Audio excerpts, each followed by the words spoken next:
ఒక్కసారి మన రోజా వైఎస్ఆర్సీపీ నాయకురాలు రోజా ఏం మాట్లాడుతుందో ఒక్కసారి వినండి. ప్రజలందరూ గమనిస్తున్నారు. కలియుగ దైవం వెంకటేశ్వర స్వామితో పెట్టుకుంటే ఎలా ఉంటుందో ఆల్రెడీ చంద్రబాబు నాయుడుకి తెలుసు.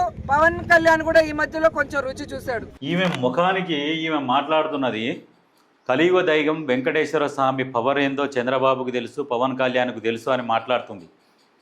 ఎందుకు మాట్లాడుతుందంటే అలిపిరి ఘటన జరిగింది. ఒకసారి చంద్రబాబు నాయుడు మీద దాడి జరిగింది.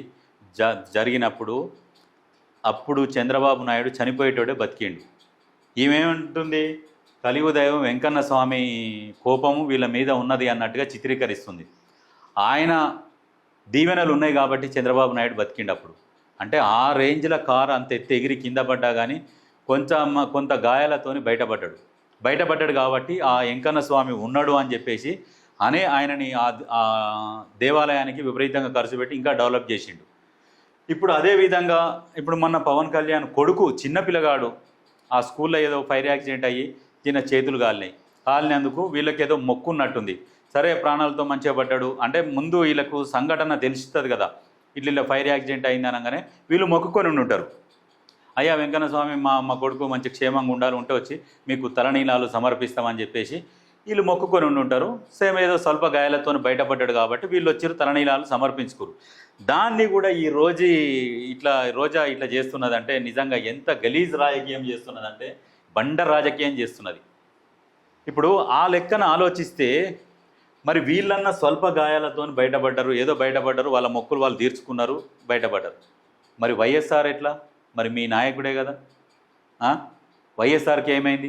వైఎస్ఆరే కదా తిరుపతిలోనే కదా ఆయన అక్కడ కొన్ని చేసినందుకే కదా. అప్పుడు ఏదో తిరుపతి 7 కొండలు కాదు 3 కొండలే అని దేవుణ్ణి కించపరిచినందుకే కదా వైఎస్ఆర్కి ఇట్లా జరిగింది. మరి దాని గురించి కూడా మాట్లాడాలి కదా రోజా. ఎవరిని అయినా ఎప్పుడైనా ఏ మతాన్ని కూడా కించపరచొద్దు.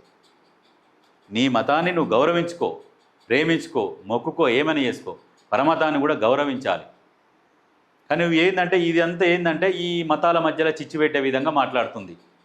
కానీ ఇది తప్పు. ఈమె రాజకీయ నాయకురాలు కూడా పనికిరాదు.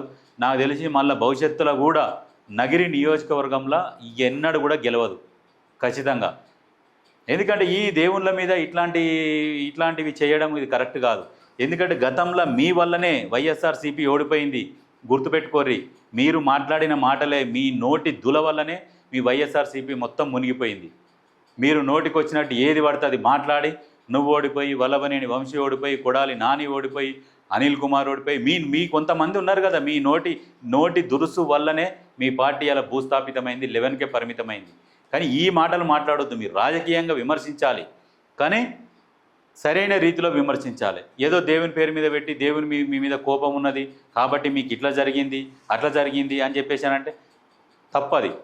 రోజా గారు మీరు ఇంకా నేర్చుకోవాలి. ఏదో జబర్దస్త్ షోలల్లో మెడలు తిప్పుకుంటా ఇట్లా అనుకుంటా ఎగురుకుంటా మాట్లాడినట్టు కాదు.